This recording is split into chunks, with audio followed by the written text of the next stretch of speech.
Recently, Roblox has announced on the dev forum that Byphone is joining Roblox. So Roblox has actually acquired Byphone. So I guess server engineers can work directly with Robloxers. This did get mentioned in Roblox's developer conference this year, where it was just things such as there will be a partnership, they'll focus on server-side anti-cheat, and they'll focus on alt accounts.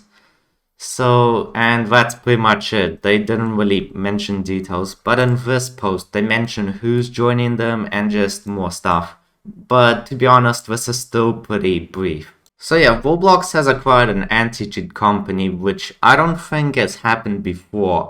Like the last things Roblox has acquired pretty sure was like the face technology stuff, like the animated faces thing. That was the company. And before, I think it was just what's that? I forgot. What's that Discord copy? Oh, Goated. Yeah, Goated. Roblox also acquired Goated, which doesn't really, affect the game itself. But this actually, by in theory, it should, an anti-cheat. This will help developers and just players. So, and the thing about this, with any new anti-cheat update, there will, always be a possibility of it getting bypassed, which, may or may not happen, but it's only a matter of time. It's like an arms race of, Roblox implemented and how fast, exploit developers, could bypass it. So yeah, Roblox apparently has a roadmap to just expand Roblox's anti-cheat capabilities. And they did give us some details about this, which includes client-side and server-side anti-cheat, which I'll get into in a sec, and old account detection. The thing about old accounts is I'm not sure how they'll detect them, because I feel like Roblox has already been able to do this by, looking at the IP address. So I'm not really sure how.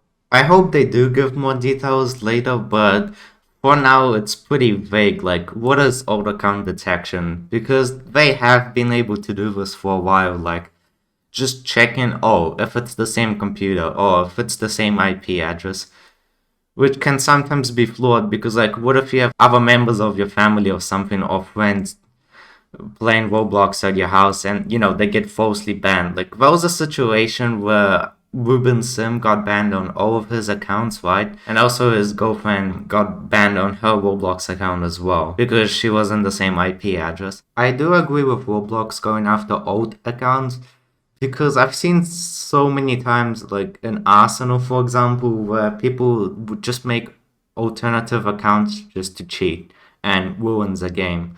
Like, you could report them, they're obviously cheating, but they'll just make another account. So a client-side and server-side anti-cheat is pretty interesting, because Roblox had this update, I think, in 2016, and then it got forced to every game in 2017. It was filtering enabled. This update greatly reduced the ability of exploits, which before Photon enabled, they could literally do everything. Like, they could change the game, like the maps, the skybox, just everything. And every player in the server would see it, which is just, yeah, server-side cheating. Or, for example, you could, like, kill everyone in the server, which, you're controlling the server. But after Photon enabled, it got patched. Like, the only way to do this nowadays is if you have, like, some sort of backdoor in the game. Maybe they have like a model with a backdoor, or a plugin in Studio when they make the game. But this time they're also focusing on client side, which would be interesting, because after Photon enabled, people are still able to do client side cheating in games, which, it's still local, like only they see it, but the thing is that they could still, have advantage in games. They could fly, they could no clip, they could, ESP to like C players, just local stuff, which still gives them an advantage. So the thing is, for a lot of Roblox's history, Roblox developers, especially for big games like Jailbreak, for example, they have to make their own anti-cheat, because for like the custom things, like they have to make specialized anti-cheats for the game, like, oh, Jailbreak anti-cheat, because Roblox's anti-cheat just isn't enough. by default. And the thing is, they're just fixing exploits inside the game. But the thing about this anti-cheat, like if Roblox updates for anti-cheat to, the thing is people just can't exploit in the first place, you know?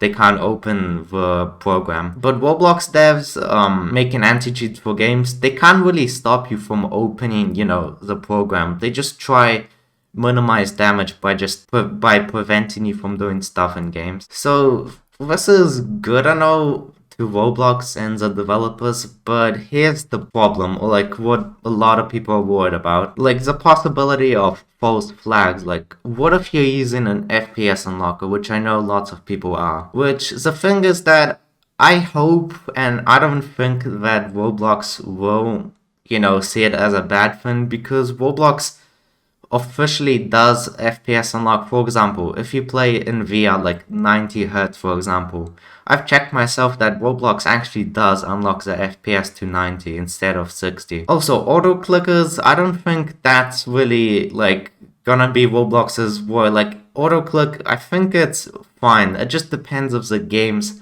you know, developer wants to combat it or not, because you can't really have an advantage of like by adding a cooldown or something. Comment down below your thoughts on this Roblox update, and you're the best for watching till the end. This is pretty much it. Thanks for watching and see you in another video.